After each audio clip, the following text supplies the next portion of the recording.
So get this, 2.5 months later after doing this. Right, not 2.5 years, 2.5 months. 2.5 months, it hadn't even been 3 months yet. I was going back for my birthday physical checkup thing.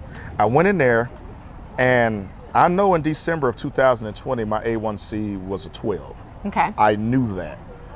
I went in there, they checked my blood sugar. I was at a 6.6 after 2.5 months of starting this journey.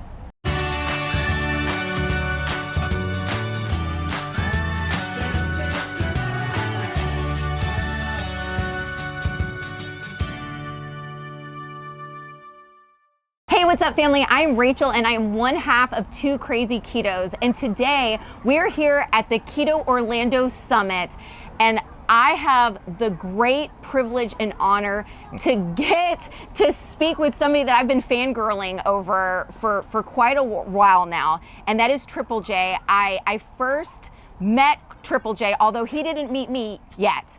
But I've listened to his story on Clubhouse, and I've been so moved by your story. And when I got to see him in person, the impact of what you had to share blessed me so much that I was like, okay, if he's willing, I'm gonna grab him for an interview, because I think more people need to hear your story. And I was wondering if you could just begin sharing, what was your growing up relationship with food, and how did you come to keto? Oh man, how much time we got? No, yeah, all the time we need. I'll say this, I grew up like a lot of people do in America. We just got your grocery stores, people just go in there and get whatever tastes good, right? Right. So man, my family, and this is not a kick to nobody, but this is how a lot of people eat. Breakfast cereals, Frosted Flakes, Fruit Loops, honeycombs, you know what I'm saying? All the milk, then you got toast and grits out there. We're eating all of that. And grits every breakfast. Grits, listen, I'm from Alabama. I was born in Alabama, raised in Georgia. Grits are a thing, okay? Right. Grits and rice with sugar and butter in it in the morning, you know what I'm saying? I know. So we're eating like this the whole time I'm growing up.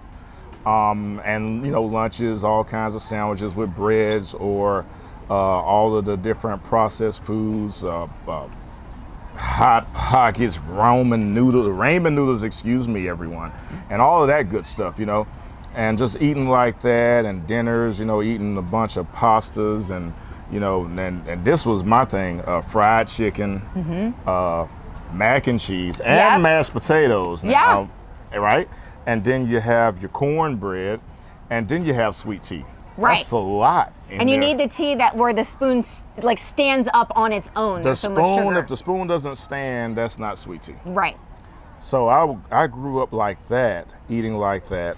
And even as an adult, I carried on with that, eating those type of ways. I remember when I was in church, one of the evangelists used to tell me, she's a nurse, she used to say, hey, why don't you try swapping out one of those starches for like a vegetable? Y'all are just, eating all this starch and sugar and stuff. And I was like, you know how it is, because you've been doing it for so long. Right. And so I did all of that, and I kept going through that process. Even when I got married, I was actually a pretty slender guy when I got married. Because you got to get ready for the wedding. Yeah. Right? Yeah, but I wasn't too far off with the slenderness now. Easy, tiger, easy. But no, I mean, after I got married, I started working for Coca-Cola. We get free drinks. That was my beginning to drinking a whole bunch of drinks, because they were free. And on the road driving all the time, so eating through drive-thrus became a thing that I started doing like for some years. And then that on top of my wife cooking, you don't want to insult the wife with her cooking, so you eat all of that too. So I was eating massive amounts of food, massive amounts of carbs and sugars, and that went on for a long time. And so we'll fast forward to the part where, I got divorced. That was a traumatic experience in my life. And the reason why I'll share that is because when I grew up, the one thing I always wanted was a family, because my mom had to raise me and my sister, by herself. And so I said, well, when I grow up, I'm going to have the family, the wife, the kids, the picket fence, the dog, all of that stuff, right? And so when I got married, I thought that was it, and then it didn't work out. And then we got divorced, and I lost everything. Wow. And so that thing broke me. And it broke me so that I tried to feel the loss of what I had lost with food even more. And so in 2010, I was diagnosed with type 2 diabetes. And when they first told me, I was in denial, because I said, well, everybody else gets type 2 diabetes. Not me. Right, not me. Not Jonathan. This can't be right. And so I went on a cycle of self-inflicted suffering that I put myself through by continuing to eat crazy, not taking my medicine properly that they were giving me, not checking my blood sugar on a consistent basis. I was just depressed. I said, whatever, And so that cycle went on for about 11 years. In those 11 years, I had blood sugars, when I did check it, of 200, 300, 400, and even 500 at times. Oh my gracious. I had A1C numbers of 11, 12, 13, 14, unreadable at times. I was going to the doctor every 3 months, and my A1C stayed up there, it stayed high. And I was so depressed though by the thing that happened to me with my divorce and stuff, that I just didn't care. And I was going to church and everything, still saying I believe in the big man upstairs and all of that. But I really had some problems. And even though we have faith and we have the religion and stuff, people still have real problems. Yes. And so fast forward to January 30th, 2021. That date will forever burn in my brain, because I was laying in my bed. It was a Saturday morning, and I was very depressed that morning. Reason why, in December of 2020, you know how we do with the resolutions, right? Oh yeah, absolutely. Yeah. I was saying, hey, I'm gonna do better, I'm gonna eat right, I'm gonna exercise. Everything's gonna change in January. When January 1 hits, I'm bam. Right. We're saying this in December, and I was laying in bed January 30th and hadn't done anything I said I was gonna do. So I was like, man, this is crazy, man. I said, my family is gone. My diabetes has been beating me up all this time. Nobody loves me, nobody cares. All of that stuff, the big pity party. And I said, what's the use? I give up. I said it. What's the use? I'm done. I give up. And I'll never forget that moment. I heard a voice speak out to me. Hey, how much longer you gonna lay there and kill yourself? Wow. I heard it. It was clear as day. I rose up and sat at the edge of my bed, and I had fear for the first time in my heart. And I knew that if I didn't change today, I was not going to be around here much longer. I knew it. I felt it. I felt death in that room that morning. And so it's like a light switch. So the light has been there all the time, but it's up to you to decide today is the day to do something. Like, this really is, it was always a life and death situation with our nutrition, but it's like, when are we going to actually get serious? And so for that day was the day for you that you were like, okay, I'm willing to actually move forward with this? You could say yes, because that was also the morning that when I got that scare from God, I talked back to him for the first time in my life about my diabetes. Wow. Because I had never spoke to him about it, ever. And I was like, wow. I said, okay, God, talking just like I'm talking to you. Yeah. I said, okay, God. I said, listen, I can't do this. I said, I'm hurt from my divorce. Marriage didn't work out. All of that is just heavy on me. I've never recovered from it. I said, I keep eating all these foods because I'm thinking that's going to give me some satisfaction, but it's only temporary. But now, God, I can't stop because I'm addicted to all this stuff now, and I can't stop. Right. And I told him, I said, I really need some help. And I said, I've tried everything. I tried Weight Watchers. I've tried the standard American diet. I've tried the Diabetes Association guidelines that they give you. I've tried all of this stuff. Nothing is working. Nothing's getting better. I really need some help. And I told God this, and I'll never forget. I said, for some reason, today feels different. Okay. And I said, I don't know why, but today feels different than all the times that I've ever lived. I said, I need you to help me with this. Okay. And I told him that. I said, I need help. I'm going to get out of the way and let you drive this car. And so when I did that, I didn't realize what I was really doing. That same hour that I did that prayer, a lady dropped into my mind that I had been knowing for a while named Marquita Bradford. Lives a few minutes up the road from me. And she was doing this thing called keto. Okay. And so the only thing in my brain that I remembered is that I used to be a photographer for a long time. And I used to remember taking pictures of her and her family, proms, family portraits, Easter pictures. And so she had her second baby, and I was at that baby shower taking her pictures. I remember she had got very big, but she shredded the weight off of her. Like, I was like, she must be taking pills, but she wasn't. And so she told me that she was doing the food and the keto and all this stuff. Now, which is interesting that you say that. And we say all of the time, you need to share your story. You need to, be vocal about it. Share with people. And you never know who's watching. You think that, nobody maybe observes your progress or you don't have any influence in your realm. But the truth is there's people watching, and when they see that you've held on to success, it really can motivate them, and they remember. And so you remembered, that she had done something called keto and that she had had success. Did you reach out to her? I did, but here's the twist to that story. A year before that, I had heard about the keto in her, and because she had always sold into me with photography, of course I was going to sow into her she had a book, and I bought the book, and I said, yeah, let me look at it, So I looked at this book, and I was like, flipping pages. Where's my Oreos at? Where's my? They're missing. Where's my Frosted Flakes? Where's my milk? Where's my Bluebell ice cream? I don't know about this. So that was in my brain. Mm-hmm. I went to the doctor, and I think my A1C at that time was like a 14, I think, or something like that. This was a year prior to me having this moment with God, a year prior. And so I had asked the doctors, I said, hey, what do you guys think about keto for diabetics? Oh no, Mr. Johnson, it will kill you. You'll have a heart attack. It's not good. It's not sustainable for diabetics. You don't need to go there. You don't need to touch that. So they actually, in my brain, scared me from even doing keto for a whole year.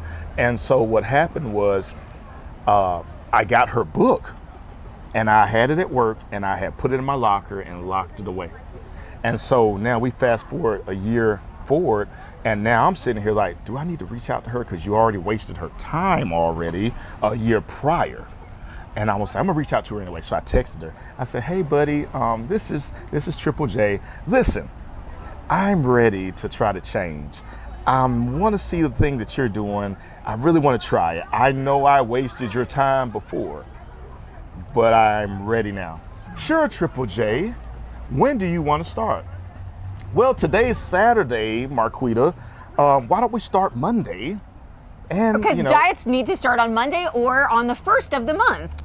Well, not only that, because you know how people get out of stuff on the weekend. Now, of gonna have their course. last meal. Right, I was gonna say one last party. One last hurrah, right? The Last Supper. And she was like, no, we're gonna start today. I said, well, Marquita, I can't start today because your book is locked up in my locker at work, and I'm at home. I can't possibly start today. You're fishing for excuses. Like, where can I grab an excuse from? So she says this, oh no, mister, we're starting now. I said, now? Right now. Get up, put your clothes on. You're going to Aldi's.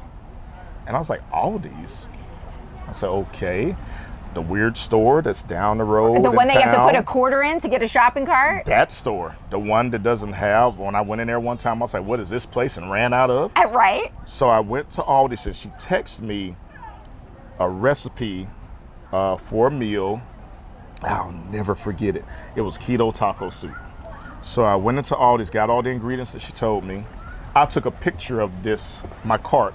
So I wanted her to know that I really was serious this time because I really felt bad about wasting her time the year before.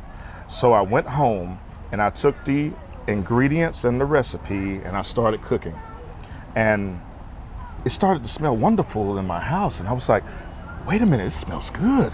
I said, yeah. This can't be a diet. No. But I was like, no. We know that all the diet foods don't really taste good, right? Okay. That's how my attitude was. So I tasted it, right? Dude, this was the most phenomenal taco soup I've ever tasted. I was like, holy Moses. And I called her, hey, Marquita, you sure this is healthy, man? This tastes too good to be healthy. Yes, Triple J, I promise you it's healthy and it won't raise your blood sugar or anything. I said, well, if I can get foods that taste like this, I think I can do this lifestyle. I think I can change. I really think I can do this. So that day was my first meal, the first start, and she gave me something else. She said, okay, Triple J, you're gonna need something else. You know, you're gonna need a place where you can go for accountability and encouragement. And so she gave me, at that time, her last Clubhouse invite. So that is a powerful statement right there, because I think that first we try to kind of white knuckle change in our life, and then we reach out for people who are doing the same white knuckling we are. Like, is there a support group for white knucklers? Because we're just grabbing on, holding on to try to do this in our own strength. But this was so important. Day one for a new way of eating was also day one for a brand new community. And so you took that key to Clubhouse, because yeah, you used to have to be invited. It was invite only. It wasn't even on Android yet. It was like if you had Clubhouse, you had to physically give it out to somebody. So she gave me her last Clubhouse. It was her last Clubhouse invite. And she said, you need to download this app. And I said, listen, I got plenty of apps on my phone. I don't have any room. Well, you delete some stuff, mister, and you download this app. Wow, she was not letting you out. She was not. She was relentless. And so I deleted some apps, got Clubhouse on, joined this thing called Keto for the Soul on there. And I said, okay. And she said, every room that they have, you be there. I don't care what the title is. Oh my Every goodness. room. She said, go get you some headphones, some earbuds, keep them charged up. And she said, you're going to really need this. And so the same day that I started keto was the same day I joined Clubhouse. Wow. And so when I got there and was kind of in some rooms and listening and all of that, I was very standoffish, you know, because I was like, I don't know about all this. And you know, and I didn't, you know, even though the soup tasted good, I still had doubts. Of course. I was like, I don't know about all this. We hear about all these fat stuff and fat diets, this and this. I'm not sure. But I'm gonna do it scared and do it with doubt and unbelief. I'm gonna do it anyway, just to see. So something amazing happened. Not only did I get into this group and met all these wonderful people that was going through the same things I was going through, which made me feel better because I wasn't alone. I thought, you know, when you think sometimes you're the only one going through, the only one suffering, the only one that has had a loss, the only one that has a chronic illness, you be thinking that. But there are so many people that have a story like yours, similar. They're all going through. That's right. So when I seen that, that was encouraging to me. So I'm listening to people, and I was like, okay. So I was scared in my brain because what the doctors told me about keto. Right. It was still in the back of my mind because what they said. So and they're doctors. Right. So for the first time ever, I was checking my blood sugar 3 times a day consecutively every day. Because I was like, keto's gonna kill me, so I need to be looking. Right. You know? Keep track. The numbers won't lie. But here's what's nuts about that. I started doing that, and my first week on keto, I remember my blood sugar was running 250, 300 at the time. My blood sugar went to like 160 the first week of keto. In 1 week. There's no pill that can do that. Listen, I was very skeptical. I said, this can't be right. I said, I'm worried. I don't know what's going on here. But as I began to stay on Clubhouse and listen to other ones that have gone through a similar journey, because I didn't learn about diabetes when I first got diagnosed, because like I said, I was depressed. I didn't want to know about it. So I didn't know all of the technicalities and all that of it. But what I started to learn is bring the number down low. Right. And that's easy to understand. So my coach made this easy for me, because a lot of people try to get the whole ketogenic Bible when they first start keto. She told me, Triple J, we're not worrying about macros right now. We're not worried about all the details right now. You just eat these foods. She made it so simple for me. And stay away from these, and you're gonna be okay. Yeah. And so I said, okay. So that combined with me looking at this blood meter every time and I said, I'm noticing the numbers are coming down more. So get this, 2.5 months later after doing this. Right, not 2.5 years, 2.5 months. 2.5 months, it hadn't even been 3 months yet. I was going back for my birthday physical checkup thing. I went in there, and I know in December of 2020, my A1C was a 12. Okay. I knew that. I went in there, they checked my blood sugar. I was at a 6.6 after 2.5 months of starting this journey. That is incredible. It is. I mean, when we were listening to Dr. Boz yesterday talk about, like, you know, how many different chronic illnesses does just lowering your A1C speak into, and when she said 300, I mean, what you reduce your risk for in those 2.5 months was truly life-changing. I mean, maybe for the outside, and a lot of times we focus on the outside and what we're seeing on the outside change, but what was going on the inside of your body? I mean, it was a hospital. Listen, this was all insane to me, because the doctors, when they diagnosed me, told me that I would always be like this. I would need the pills to just manage it. So I was like, okay. So on the inside, the light switch finally flipped on.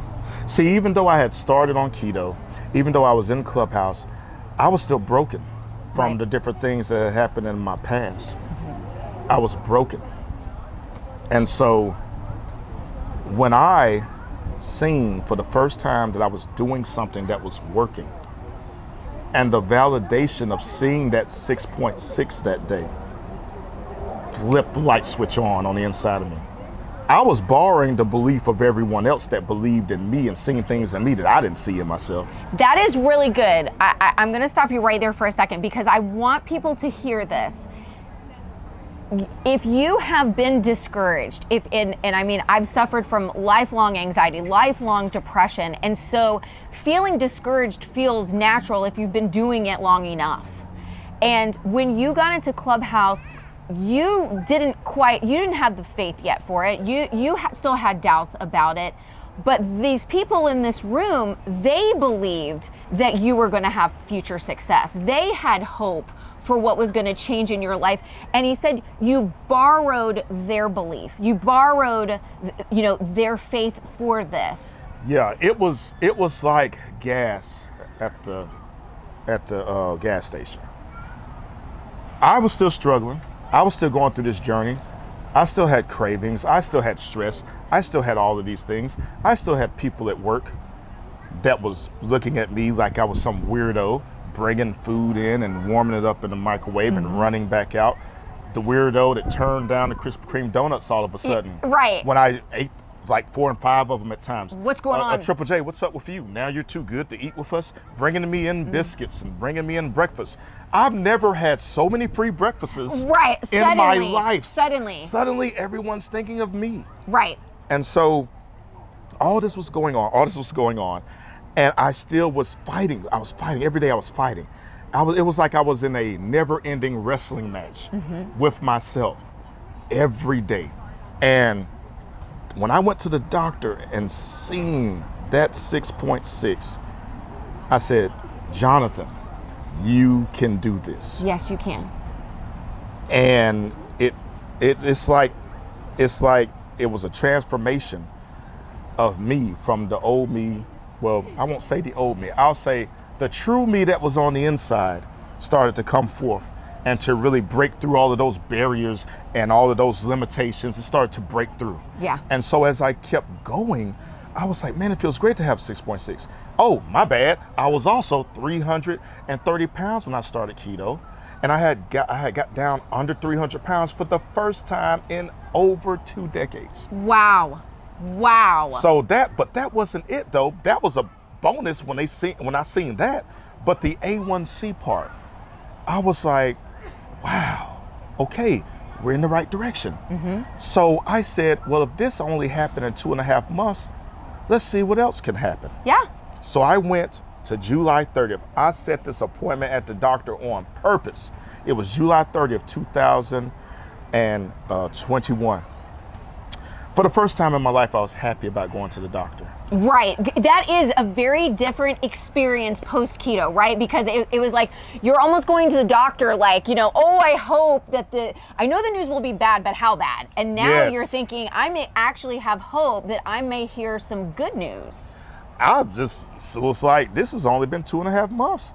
Man, let's see what happens a little bit more. And it was a lot. So I went back to the doctor. For the first time ever, I got up, I put on me some nice clothes. Wow. And I was looking good. And I put on the smell good cologne. I was smelling good. And I had a smile on my face. I went in that doctor's office and said, Mr. Johnson, how you doing? You're smiling today. I said, I have nothing to frown about. Wow. And it was just something special about that day. I didn't know what it was. I said, I just feel good. Something's great gonna happen today. So I went back there, they took my A1C. And the lady looked down at the number, and then she looked at her chart and she said, Mr. Johnson, do you know what your A1C is today? I said, I hope it's good. I've been trying. I said, I hope so. Please. And so she says, Mr. Johnson, today your A1C is 5.5.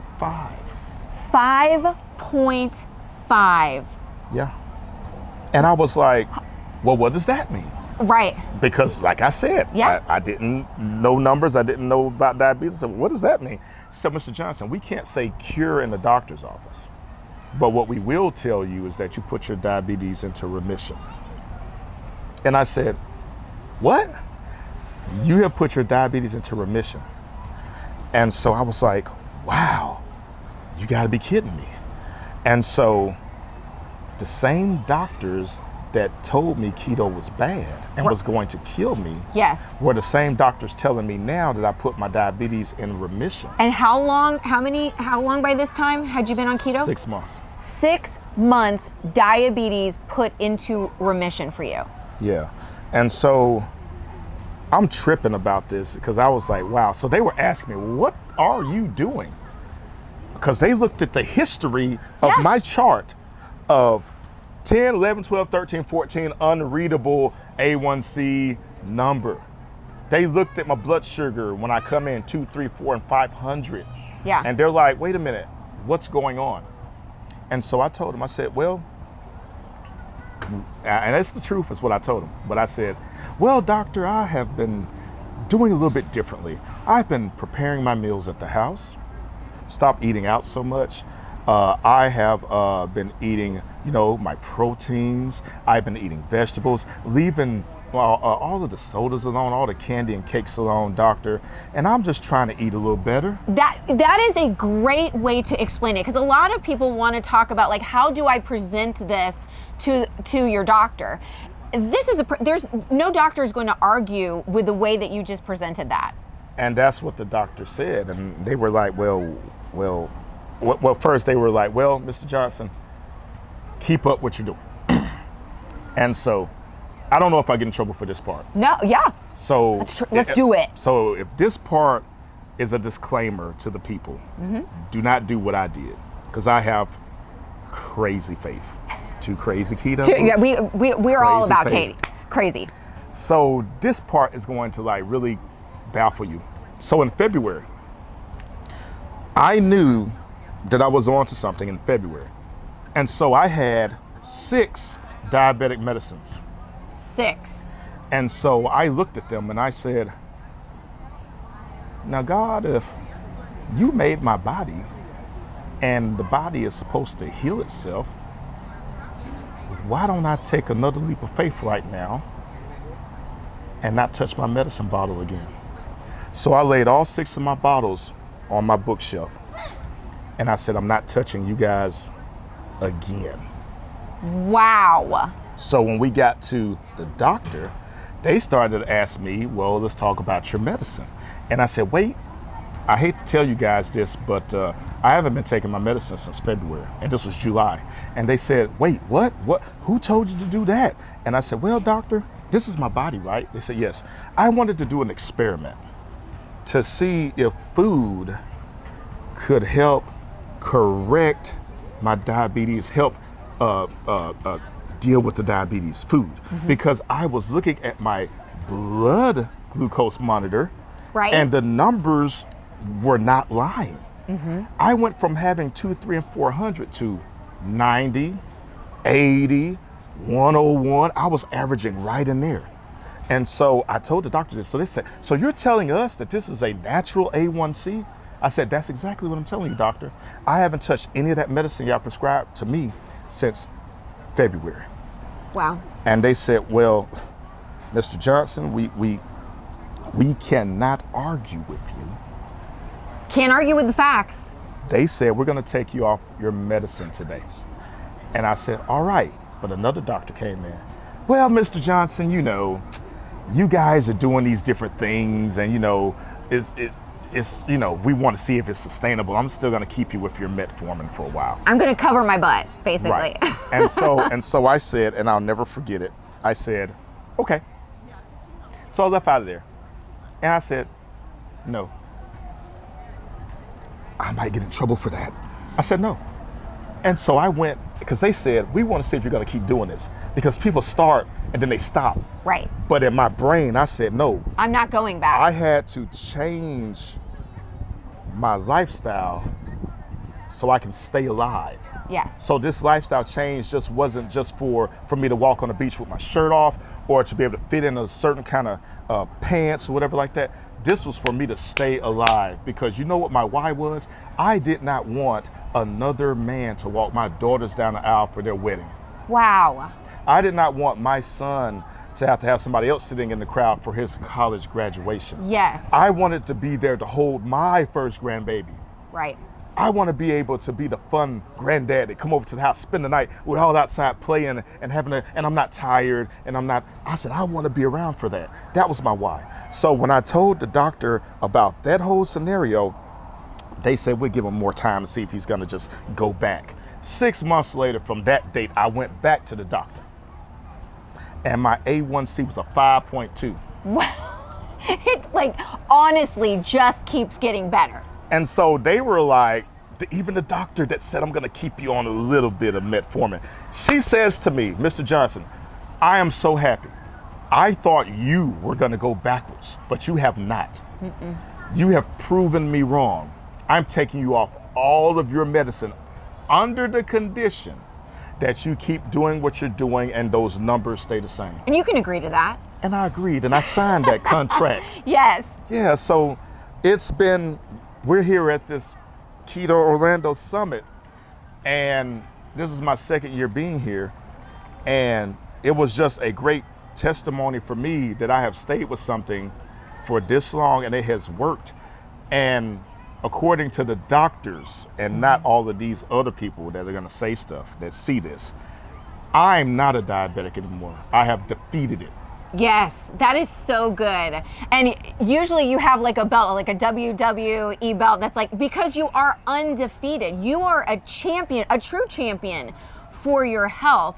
And what I love about you is you are going to pay it forward. You pay it forward every day. Your friend who invested in you, and you said a couple of times that like you felt bad that you may have wasted your time. She was investing in a good investment. And you know, maybe it took a year, but then it did take hold. And she had planted that seed and then had the opportunity to water that seed and for you to have those conversations. And now you are such a powerful friend in this space because you don't keep it to yourself and you encourage others.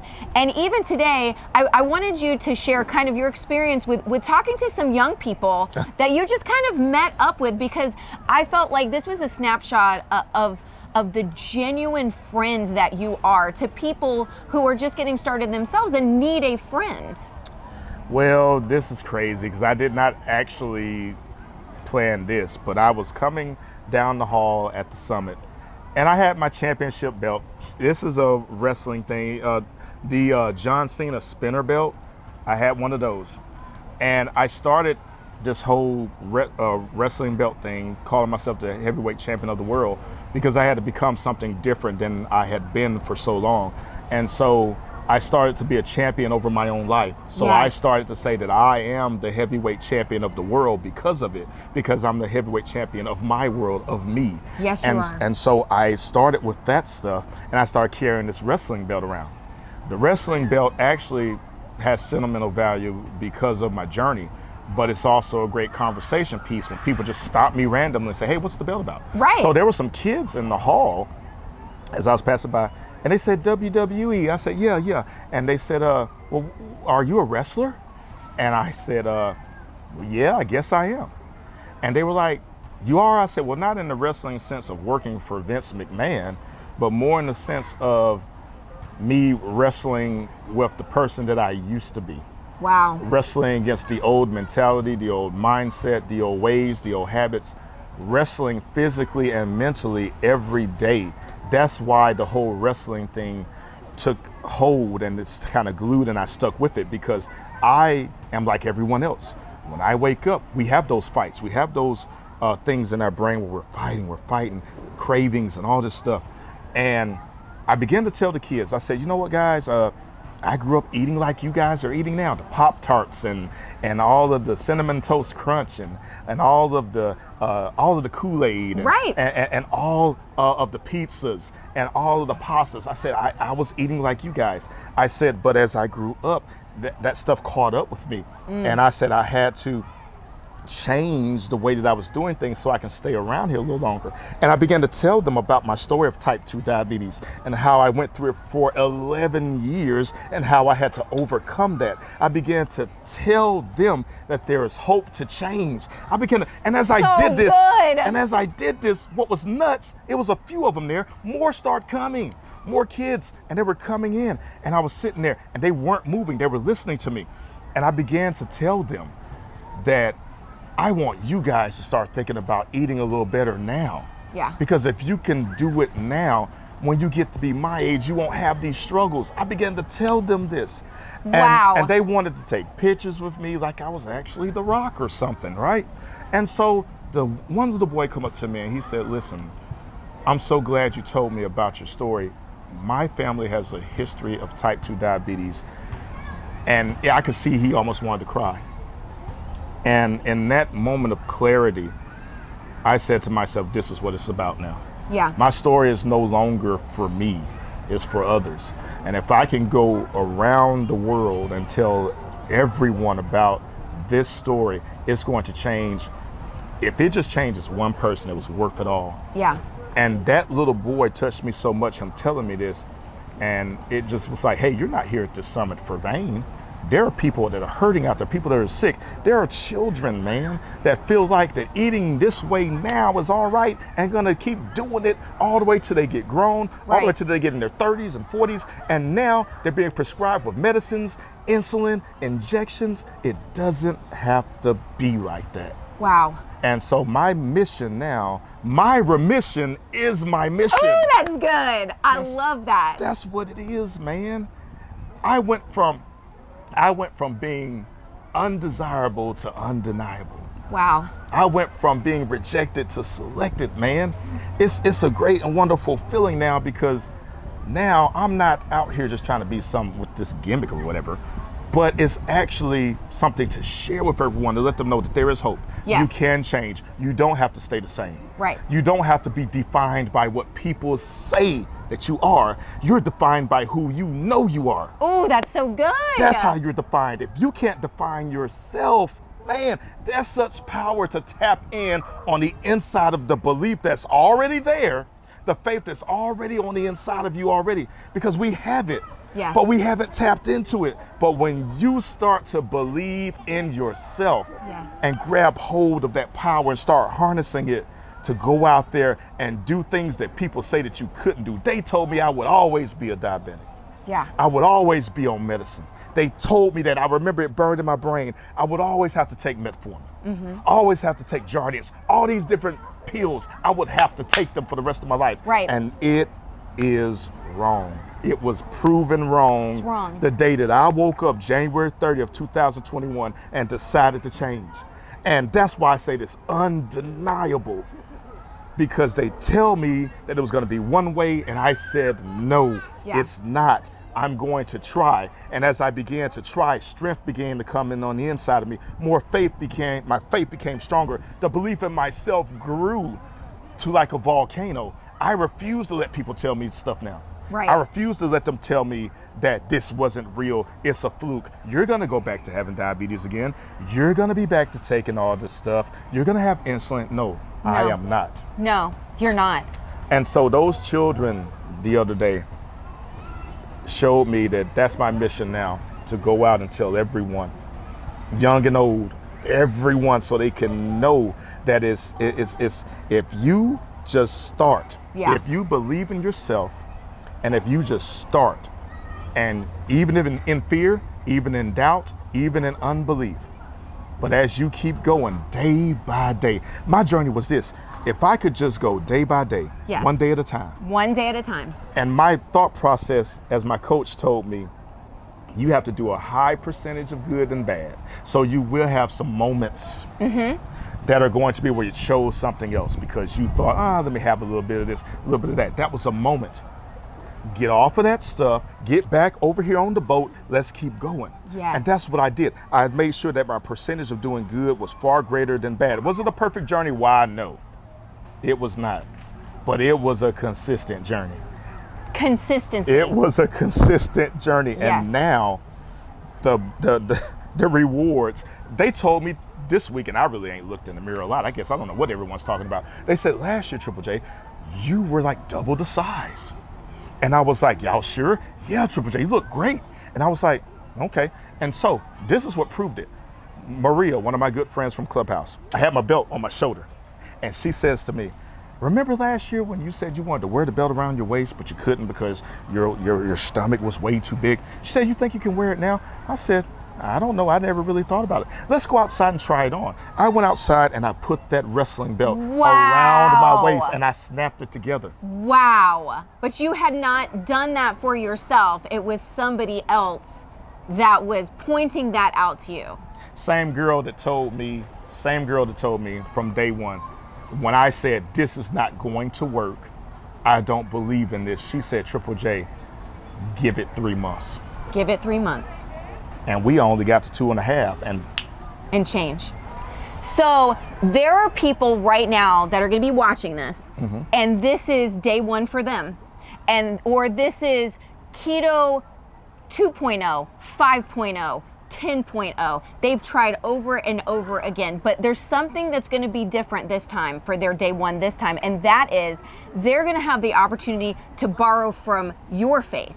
They're going to be able to anchor themselves in what you're saying. So how can they find you when they need to reach you and listen to what you're saying in these Clubhouse rooms? Well, in Clubhouse, I'm up under at Unbreakable JJJ. They can come and listen. I'm going to be doing some different talks in my room, the Championship Mindset. It's a clubhouse that I made. And I had to create a championship mindset in me, for me, so I can keep this train going. They'll be able to find me at Keto for the Soul, Keto Saved My Life. They'll find me there, but they're gonna find me on that championship mindset. They're gonna find me on my podcast that I'm going to bring forth. They're going to find me one day in a bookstore reading my book and reading this story. They're going to find me on my YouTube channel, because I'm gonna make a YouTube channel as well. And I'm gonna go forth and share this. I may not go on every stage around the world, maybe not, but I will use the virtual universe to put my story out there, to tell people that by changing your mindset is the key to everything. And for those that are starting over, for those that have starting day one, for those that have tried and fallen off, it doesn't matter how many times you fall, but it matters how many times you get up. Yes, it does. And I'm telling everyone it works. It's undeniable, it works. I'm a living, breathing, fire-breathing witness that it works. Yes. Because when I seen that it was working for me, I said, man, nobody can't tell me that it doesn't. Right. So my message to them is that all things are possible if you believe. Yes. And we use that scripture to talk about God, but what about you? When can you tap into the belief of yourself and harness the power of faith and let it be a raging fire and let it consume all of the insecurities, let it consume all of the doubt, the unbelief, all of the people that are saying negative thoughts to you, all the people that are telling you it's not gonna work. You just need to come on back over here. No, no, no. All things are possible if you believe. Triple J, thank you so much for sharing your story with us today. It was just such an honor to meet you in person finally. If you like videos like these, don't forget to check out another video over here, or you can check out our most recent video, which we'll put right over here. But whether you go this way or you go this way, don't forget to go this way. Subscribe to our channel and click the little bell icon, and that way every single time we have a powerful person to present to you, you'll be alerted to it. And until next time, bye.